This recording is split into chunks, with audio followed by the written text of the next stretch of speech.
All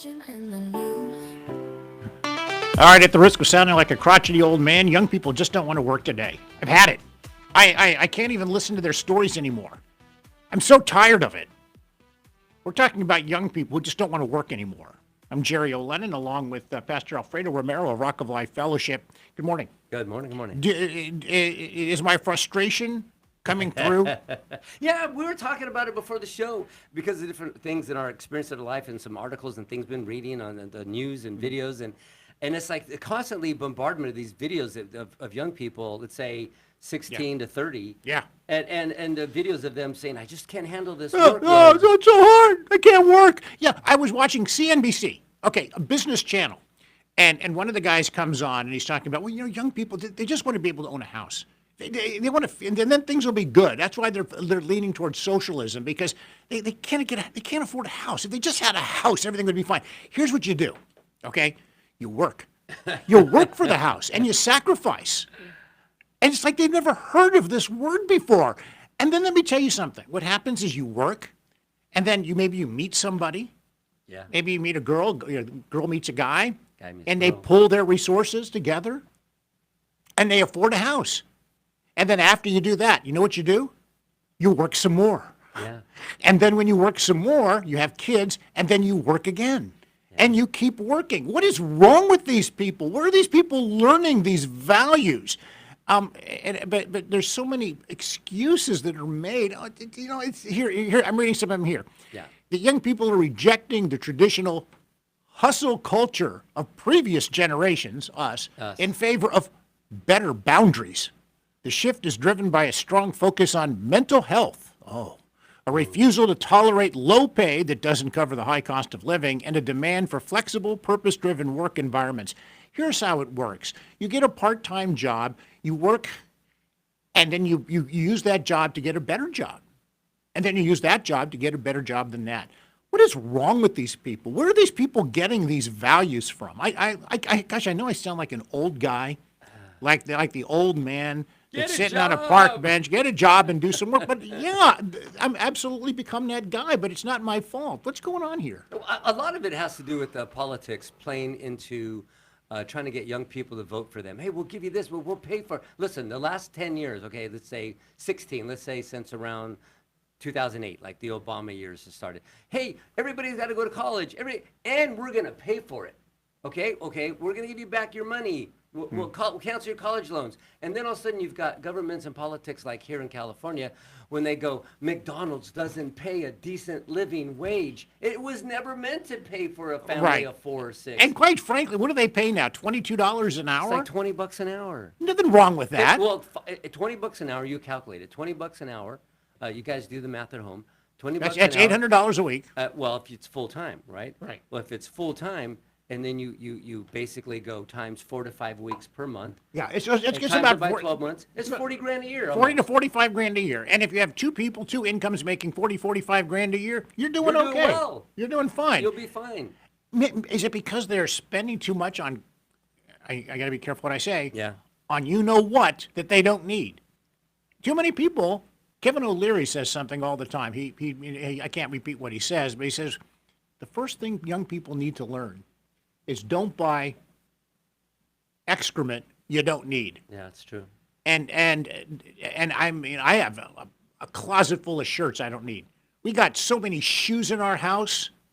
I couldn't count the pairs of shoes that we have in our house because our young kids wanted this, and I love my wife very, very much.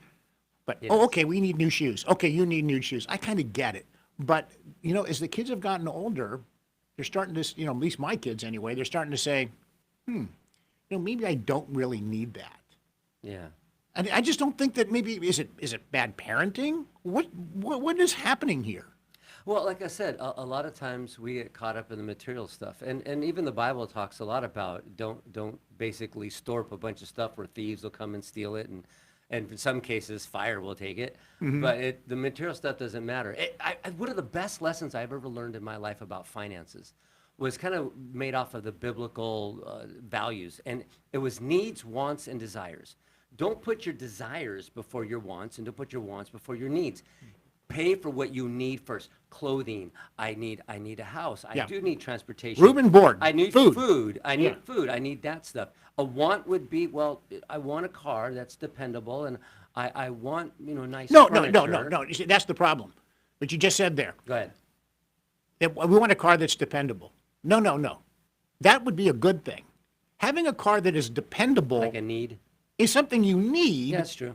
But that's not good enough for a lot of young. I want a really nice car. I want a That's a brand new desire. car. That's a desire. And you know what? If more young people just said, okay, I'll be honest with you. I drive a 2012 Honda CRV with almost 160,000 miles on it, and I love it. And I have the oldest car in my family, and I will never buy a new car again for the rest of my life because it's an utter waste of money. Yeah. And if you have a used car that lasts you 10 to 12 years, and you're only spending $18,000 on it, you're making a deal. But young people, that's not good enough. They're going to be embarrassed. Listen, don't get me wrong. I don't want my kids driving a 1973 Chevy Capri. Okay, I mean, I used to have a 1972 Chevy Capri. I had a 70, but Mercury. at the time it was like 1981, so it was kind of acceptable.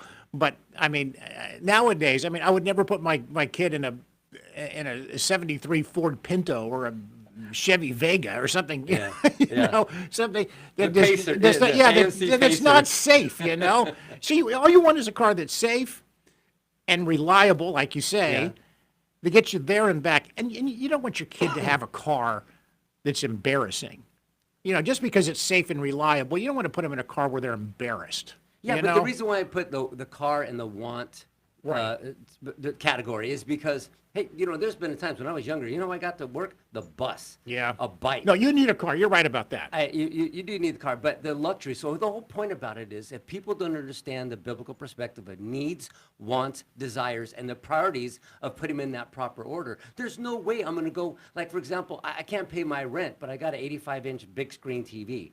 Or I don't have money for food that week, though, decent amount of food, but I've got, $500 Jordans on, things like that. That our priorities are out of whack. And unfortunately, society and politics and culture and music and all that, entertainment has really corrupted the minds of young people. Yeah, there's data that highlights what we're talking about.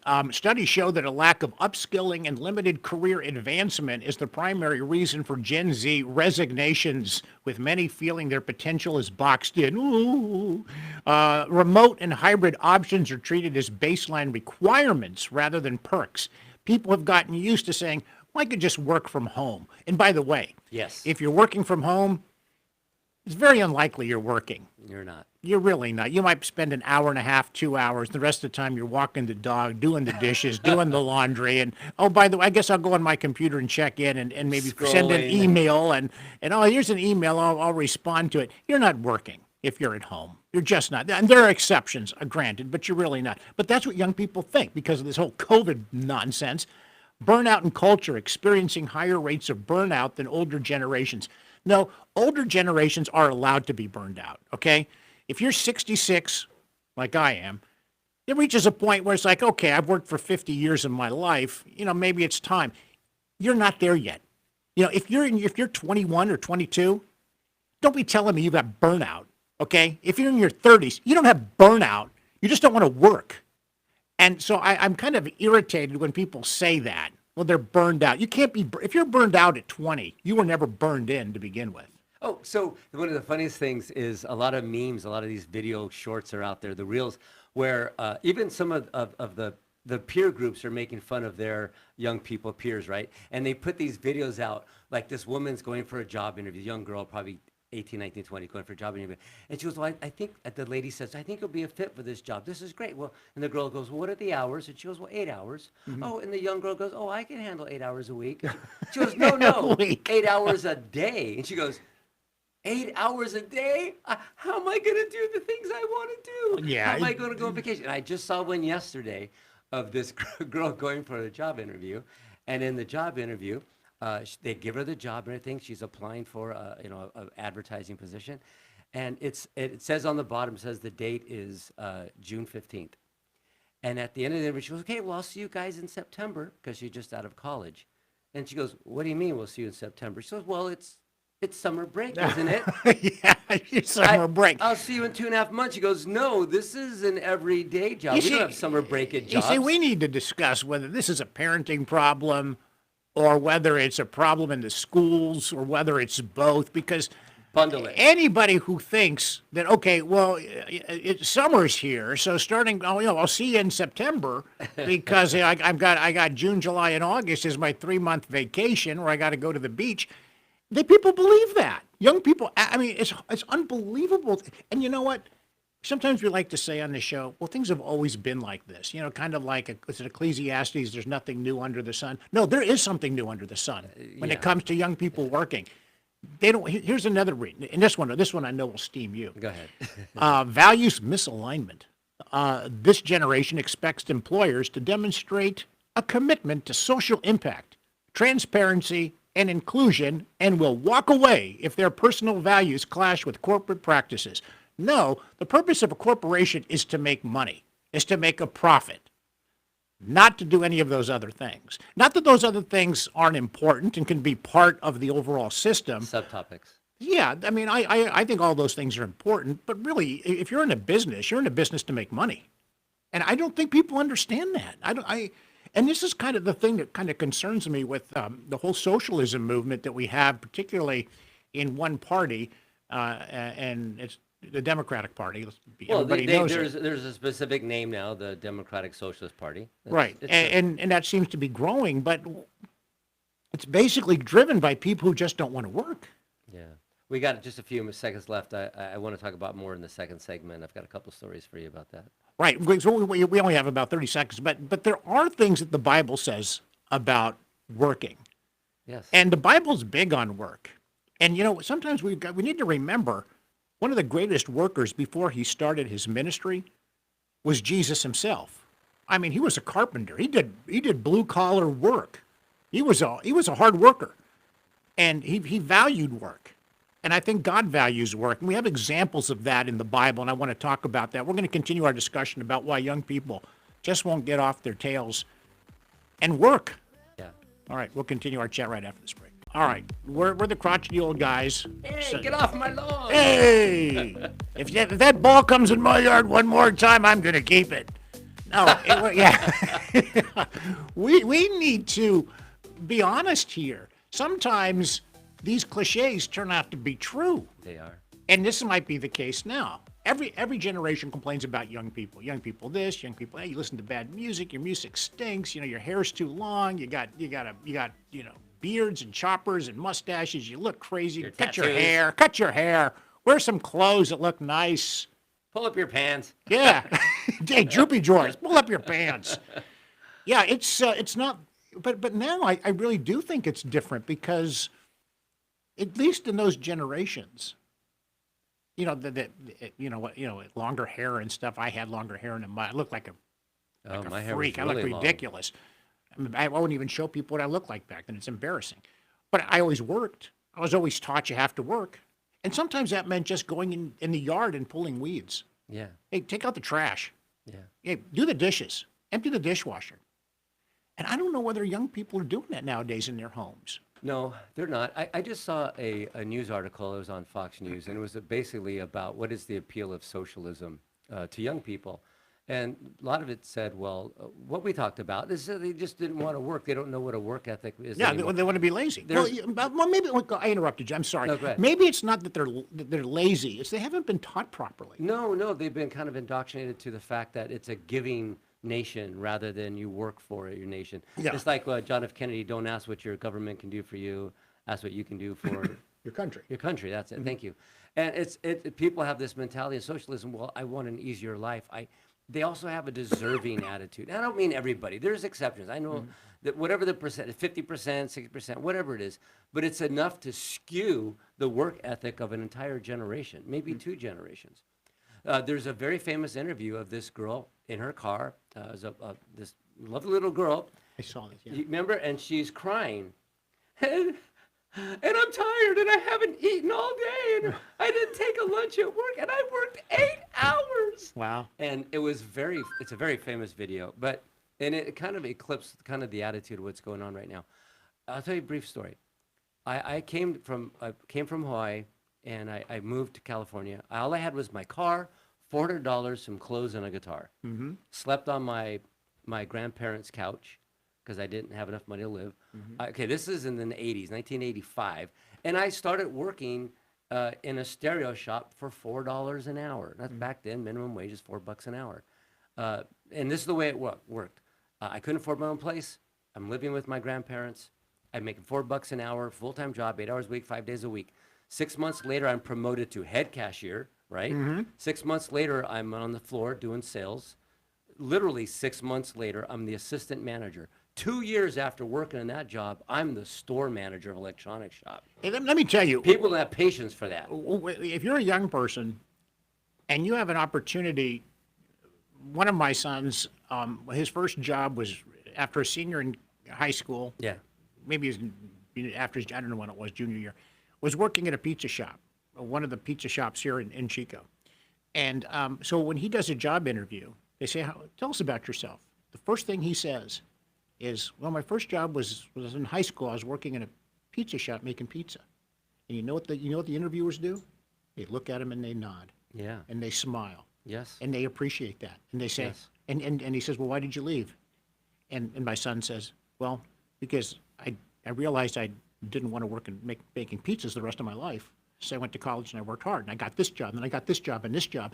And then when you show that, that's how people get ahead. When you wonder how these people are multimillionaires, multi-billionaires, it's not because, I guarantee their first jobs were jobs working at a pizza shop. Yeah, That's probably their first job, or worked- working in a video store. I worked in a pizza shop too. There's another little famous clip of Sylvester Stallone in his show called Tulsa King, where this kid is talking to him, and young kid, and he says, "Yeah, I want to go to college." He goes, "You know what?" He goes, "I don't know what I want to study." He goes, "Doesn't matter. The whole college is a little bit of a scam." He says, "All these workers, these people that hire people, the employers, they just want to know. They don't care what you studied. They want to know that you committed to something, you showed up, and you finished it." And it kind of made sense. I mean, unless you have to be a lawyer, And by the doctor. way, I do hear that people knock college and say you don't need to go to college. I'm not one of those. I understand it. But there is a big difference between high school and going out on your own. And I think that college is a nice go-between to get you prepared to meet people, to have a nice experience, to lead you into opportunities. If you use college for the right reason, it could be very, very valuable. Yeah, and if But you use- might disagree. That's No, okay. I agree with you because there's a percentage of that, absolutely, people that makes sense for. On the other hand, you have to look what's going on in the colleges, universities nowadays, and people go to these Ivy League colleges and some of the more popular colleges, and all it is political indoctrination. In the Bible, work is a foundational God-given calling, not a consequence of sin. We are created in God's image to be co-creators and stewards of the earth. The Bible teaches that our labor is an act of service to God, a way to provide for ourselves, and a means to help others. Yep. And here's some examples. God is depicted as the first worker, creating the world and resting on the set. Oh, I didn't think about that. Yeah. God was the very first worker. And then he had the seventh day to rest, establishing a sacred rhythm of labor and rest. And I'm pretty sure about this. We're not talking just about serving the Lord. We're talking about God wants you to work. It doesn't have to be serving him constantly 24/7, or your job does not have to be your job could be dedicated to making pizza, to doing whatever it is. He likes the value of work. Yeah, me working has afforded me to provide my family, my children, a safe place, a home, a residence. We called it the Romero Homestead. It's provided their clothing, their schooling. They did go to college. It's provided me to put a little bit of money away for my retirement. It's provided me transportation. Working hard was not given to me. I have worked extremely hard to be able to have a ministry and to serve the Lord through my hard work. But go ahead. No, go ahead. No, I just got one more Bible verse, and if you've got 2 Thessalonians 3:10, the one who is unwilling to work shall not eat. And of course, one of the things that God talks about is about sloth and doing nothing and being idle. And there's plenty of Bible verses. Example, Proverbs 14:23, all hard work brings a profit. All hard work brings a profit, but mere talk leads only to poverty. God also gives us skills. Yeah. We all have skills of some kind. And he wants us to use those talents. In fact, he even says if you don't use those talents, he gets pretty upset when people don't use their Well, talents. there's a parable of a talent, the one that just basically buried it and gave it back to God with no profit, no nothing. He says, "You've done nothing. You did not work. You did not do anything. You just buried it. I gave you this talent, this skill, this ability, this opportunity, and you did nothing with it." That's the parable of the talents. And there's plenty of Bible verses. Matter of fact, I'll read one more. Proverbs 16:3, commit to the Lord whatever you do, and he will establish your plans. And one of the other ones is in Corinthians, and it basically says, whatever you do, whenever you work for the Lord and not for men. I'm working for God because he gave me skills and abilities, and he gave me, thankfully, enough health to go out and work. And he blessed me with a wife and children and grandkids. I want to provide for them. I want to leave them inheritance. I want to provide. I'm not a rich man, but I will tell you, anything I've had has been because I've honored God by working, and he's blessed us with it. We have about 2 minutes in the show. Is there any hope that, I'm speaking with my co-host, Pastor Alfredo Romero of Rock of Life Fellowship in Chico. Their service time is 10 o'clock Sunday on Dominic Drive. Thank you. If you, is there anything that, because we sounded pretty negative here about the youth of today. I want to leave on at least maybe on a positive note. And to be honest with you, I don't feel I can, because it feels like there are a lot of grown-ups who are encouraging this sloth in our youth, as opposed to saying, go get a job and do some work. Yeah. I'm afraid that maybe we're going down a slope that we're not going to be able to get back up again. Well, my opinion is politicians are giving the youth instant gratification in their work and material things because they just want their vote. That's just my opinion. Yeah. On the positive side, it's the people that are disenfranchised. They're the ones with the loudest voices. I don't know if the generation, the last one or two generations, if the ones that have this non-work kind of ethic, I just give it to me, I deserve it. As soon as I get out of college, I want a $100,000 job. I don't know if that's the majority. I just think they're really loud. And I think the politicians and entertainment industry play into that loudness. For all we know, it could be 30%. 70%. But it's I know a scary. lot of hard workers, but it was never like that in the past. The percentage has increased over the last 20 years. Right.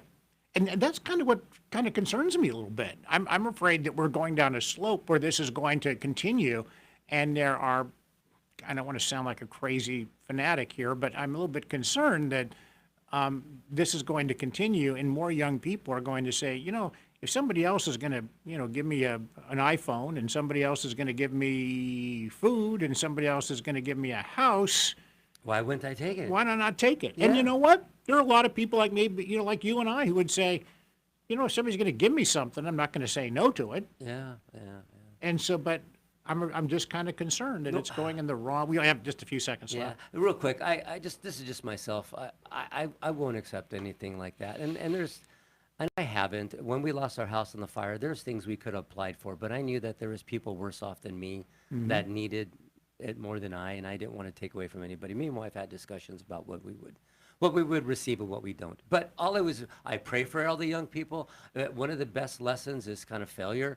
They're going to find out a lot of this gimme doesn't work, and work ethic is the best solution. And when you do something and you accomplish something through hard work, there's a lot of pride that comes with that. And that's the kind of pride that I don't think God complains about. Glory to God, Yeah. for that. Yeah. Yeah, it's a tough one, but we're praying for you. Hey, thanks for watching, everybody. Thanks for listening here on KKXX Christian Talk Radio. We'll talk to you next time. So long. Go to work.